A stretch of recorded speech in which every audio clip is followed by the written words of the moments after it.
읽은 본문으로 하나님을 경외하는 삶이 핵심이다 라는 제목으로 말씀을 나누겠습니다. 다윗이 헤브론에서 이스라엘의 왕이 됩니다. 온 이스라엘은 다윗이 왕이 됨을 기뻐하고 3일간의 축제를 즐깁니다. 다윗이 이스라엘의 왕이 된 다음에 가장 무엇을 했는가는 중요한 일이죠. 이유는 왕이 첫 번째 하는 일은 그가 어떠한 통치를 꿈꾸고 있는지를 보여주기 때문입니다.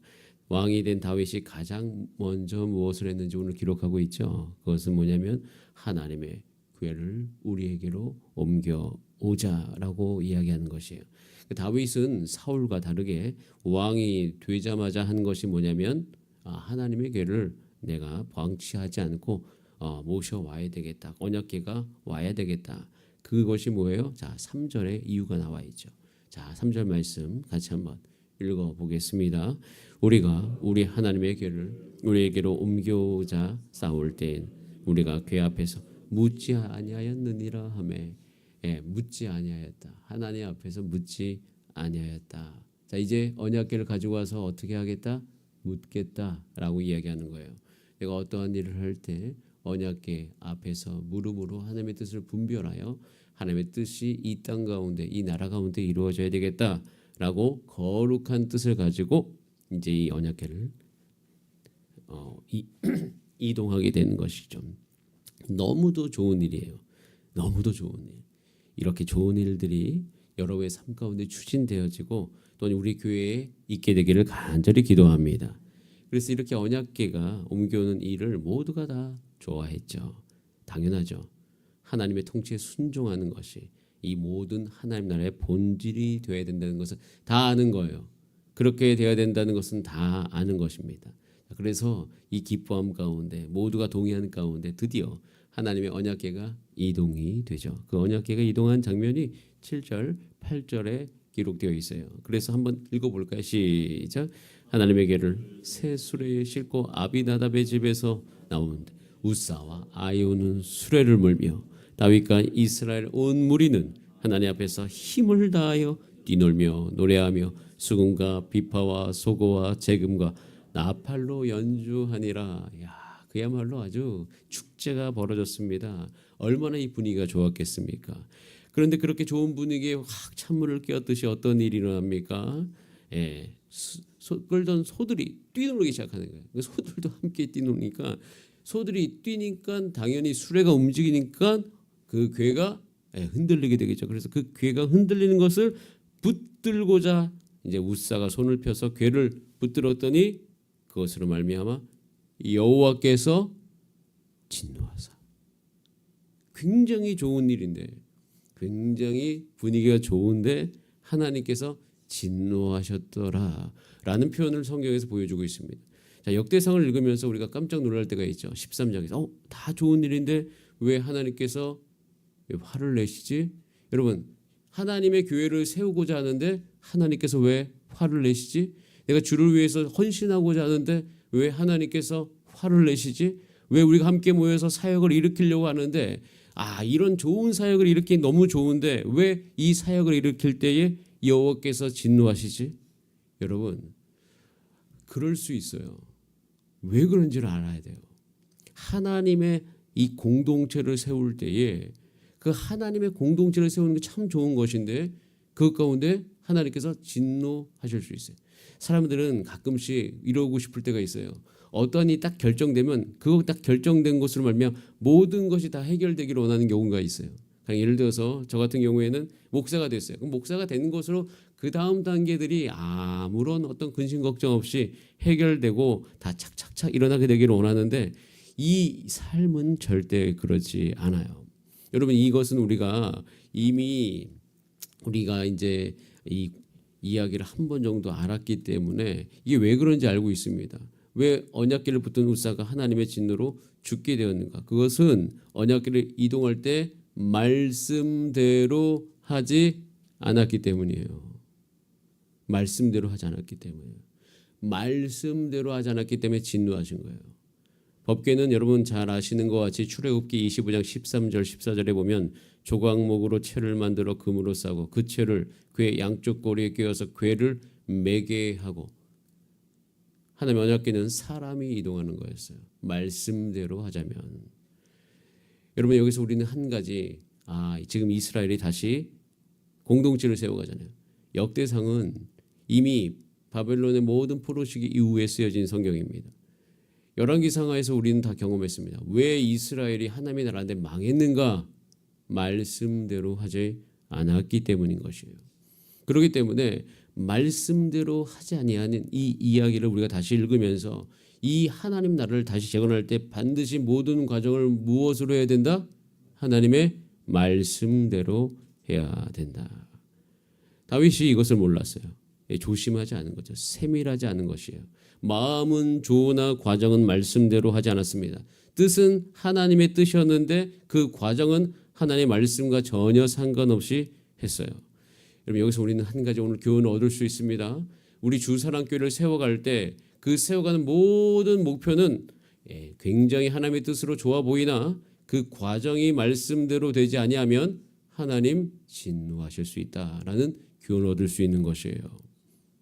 그래서 이 모세가 공동체를 이루어갈 때에 철저하게 말씀 중심으로 했던 이유가 있습니다. 어찌 보면 조금 잔인하다, 이것은 지나가면 좋겠다 이렇게 생각되어질 때에도 철저하게 공동체를 위해서 말씀으로 했던 것을 우리는 볼 수 있습니다.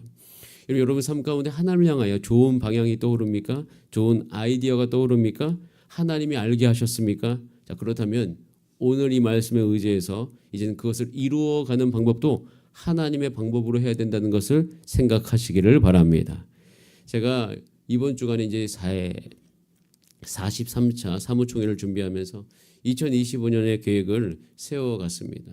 이제 여러분과 함께 돌아온 주일에 좀 구체적으로 나눌 텐데요. 어제 하루 종일 말씀을 묵상하면서 저도 확실하게 알게 됐죠. 계획이 좋아도 이 계획을 추진할 때는 반드시 하나님의 말씀에 의지해서 해나가야 되겠다라는 생각을 다시금 하게 만든 오늘 본문이었어요. 자, 그렇다면 하나의 방법대로 어떻게 해나갈 수 있을까? 그 방법이 12절에 정확하게 나와 있습니다. 자, 같이 12절 말씀을 읽어보겠습니다. 그날에 다윗이 하나님을 두려워하여 이르되 내가 어떻게 하나님에게를 내 곳으로 오게 하려 하고, 그날에 다윗이 어떠했다? 하나님을 두려워하였다. 하나님을 두려워하였다. 여러분 오늘 본문 우리 가운데 묻고 있습니다. 우리가 하나님을 두려워하는가? 그러니까 두려움이 좋지 못하다라는 잘못된 편견을 갖고 계시면 안 됩니다. 두려움, 이 두려움도요 긍정적인 것이 있어요. 여러분 두려움은 우리를 보호해 줍니다.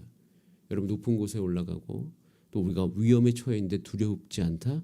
그것은 어떻게 보면 우리를 보호하지 못하는 경우가 있습니다. 물론 두려움은 각자 개인이 가지고 있는 차이는 있지만 그 두려움은요, 그 두려움을 말미암아 우리를 보호할 수 있고 우리를 온전하게 할 수 있는 것이에요. 하나님을 두려워하는가? 즉 하나님을 두려워한다는 것이 무서워서 그 앞에 가지 못한다. 그러니까 하나님은 알면 알수록 하나님은 친밀하기도 한데 두려워. 이 부모의 관계하고 비슷할 때가 있어요. 근데 친밀한데 두려운 상태는 어떤 상태인가? 그분이 한 말을 내가 절대로 가볍게 여기지 않으면 친밀감과 경외심이 같이 공존됩니다. 예를 들어서 제가 정말 존경하는 분이 있어요. 그분과 친하기 위해서 제일 중요한 것은 평소에 이렇게 친하게 지내고 이렇게 하고 하는 그런 너무 좋은데 그분이 어떤 말을 딱 했을 때 그 말을 어떻게 해요? 제가 절대 가볍게 여기지 않고 그 말을 기억해서 그 말대로 내 안에 다시 이 모든 걸 소화해서 그분 앞에서 그 말대로 하는 것을 그분 앞에 보여줬을 때 그분이 더욱더 나와 친밀해진 것을 참 많이 경험합니다. 마찬가지예요. 하나님과 여러분 친밀하기를 원하십니까? 그렇다면 하나님이 하신 말씀을 스쳐 지내 보내지 마세요. 성경을 읽으면서 그냥 지나치지 마시길 바랍니다. 그 말 하나하나를 하나님께서 오늘 나에게 주실 수 있는 말씀으로 여기면서 그 말 앞에 우리가 있을 때에 우리가 어떻게 행해야 될지를 알 수 있는 것이에요. 하나님이 하신 말을 어떤 내가 이거 좀 지나칠 정도로 너무 신경 쓰는 거 아니야? 이렇게 생각하지 마시고 하나님 앞에서 두려워하는 마음으로, 또는 그것이 여러분 삶 가운데서 조금 어려움을 불러일으킬 만한 내용이 된다 할지라도 기도하시면서 주님 내가 하나님의 말씀대로 행할 수 있도록 주님 나를 인도하여 주시옵소서. 그렇게 기도할 수 있는 저와 여러분의 삶이 되시기를 간절히 소원합니다. 이것은 어디까지 적용이 되어져야 되는가? 가정 안에서도 적용이 되어질 뿐만 아니라 교회 안에서도 마찬가지입니다. 교회에서 어떤 일을 맡았어요? 그 맡았기 때문에 내가 했던 방향으로 하고자 하는 충동이 일어나나 거기서 멈추어서서 그것이 중하면 중할수록 하나 앞에 나와서 기도하셔야 됩니다. 기도하면서 하나님, 이 모든 과정을 내가 한 발자국 한 발자국 그냥 함부로 걷지 않겠습니다. 주님, 나를 인도해 주실 걸 내가 반드시 신뢰하오니 하나님께 물어보면서 가고자 합니다. 주님, 내가 기도할 때 내게 말씀하여 주시옵소서. 그래서 맡겨주신 이 모든 것을 다 끝나고 나서 내 안에 흔적이 남게 하여 주시옵소서. 그것은 하나님의 뜻대로 했다는 흔적. 여러분, 하나님의 교회를 자신의 성으로 모시고 오고자 했다면 그 방법조차도 하나님의 말씀대로 해야 된다는 것이에요. 여러분, 우리가 오늘 이것을 기억하면서 내가 그렇게 행하고 있는지 살피고, 혹시 그러지 않다면 하나님, 내가 그럴 수 있도록 나를 도와주시옵소서. 때로는 혹시 하나님 방법이 보이지 않아서 내가 너무 답답해서 내가 내 뜻대로 했습니다. 그런 게 있다면 하나님, 오늘 이 시간 고백하세요. 주님, 죄송합니다. 다시 돌이키겠습니다. 라고 고백하는 이 새벽이 되시기를 간절히 바랍니다. 오늘 이렇게 묵상하고요. 다음 주 월요일 날 묵상하잖아요. 그럼 그 두 것이 약 13장, 14장이 딱 대비되는 것을 우리는 볼 수 있어요. 어떻게 가야 되는지 분명히 보입니다. 여러분, 오늘도 하루 승리하시는 하루 되시기를 간절히 바랍니다. 자, 기도하시겠습니다. 사무총회 이틀 전입니다. 여러분, 사무총회 중요한 것입니다. 왜냐하면 사무총회 때 제가 사무총회에 있는 교회에 나가야 될 계획을 그저 세우지 않았습니다. 한두 달 동안 깊은 고민을 하고 주 앞에 물어오면서 기도하면서 세웠습니다. 하나님께 저도 이 두려워하는 마음이 있습니다. 행여나 하나님의 뜻을 내가 잘 모르지 않을까. 두려워하지 마세요라고 지금 얘기할 수 있지만 오히려 두려워하는 상태가 더 좋습니다. 하나님께서 저에게 뜻을 분명히 보여줄 것을 제가 확신하기 때문이고, 결국 이 하나님의 교회는 하나님이 다스려야 되기 때문이에요. 그래서 제 안에 있는 두려움은, 또 여러분 안에 있는 두려움은 이런 두려움이에요. 하나님이 우리를 다스릴 수 있도록 우리가 태도를 온전하게 하는 그런 것이에요. 주님, 우리를 다스려 주시옵소서.